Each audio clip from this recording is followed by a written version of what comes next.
Have you ever wondered why we follow rules, why we pay taxes, obey laws, or even stop at a red light when no one's around? It seems like we give up a lot of our personal freedom to live in a society. Is it a fair trade? This very question puzzled the brilliant philosopher Jean-Jacques Rousseau over 250 years ago, and his answer, the social contract, is one of the most explosive and influential ideas in history. Rousseau kicks off his book with a bombshell of a line. Man is born free, and everywhere he is in chains.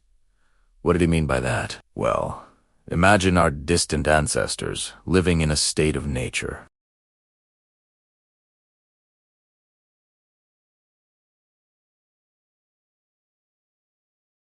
But this total freedom had its downsides. Life was uncertain, and your safety wasn't guaranteed. You had to constantly fend for yourself. So, people decided to come together and form a society. They made a deal, an unwritten agreement. This is the social contract. In this deal, each person agrees to give up some of their individual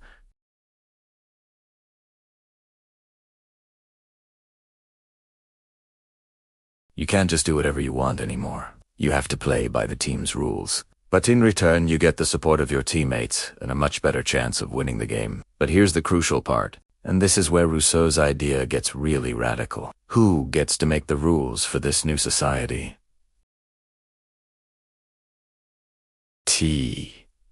Powerful. Rousseau's answer was a resounding nitrogen monoxide. He argued that the only legitimate authority comes from the people themselves. He called this the general will. The general will isn't just the sum of what everyone individually wants. It's not about voting on whether we should all get free pizza every Friday, as nice as that sounds. Instead, the general will is what is truly in the best interest of the community as a whole. It's the common good. If we all thought about it rationally and selflessly, we would all agree are necessary for society to thrive. For Rousseau, when you obey a law that reflects the general will, you're not actually being forced to do something against your wishes. In a way, you are obeying yourself because you, as a member of the community, are part of that general will. You are achieving a higher, more meaningful kind of freedom, civic freedom. This idea was revolutionary. It completely flipped the script on where power comes from. Before Rousseau, most people believed that a monarch's right to rule came from God. Rousseau said, nope, power comes from the consent of the governed from us. He argued that if a government fails to act according to the general will, the people have the right to change it. You can probably see how this kind of thinking could get you into trouble back in the 18th century.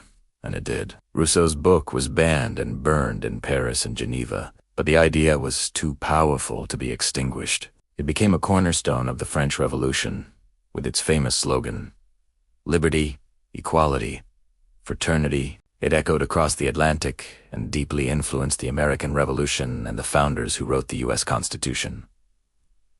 The very first words, we, the people, are a direct nod to Rousseau's philosophy.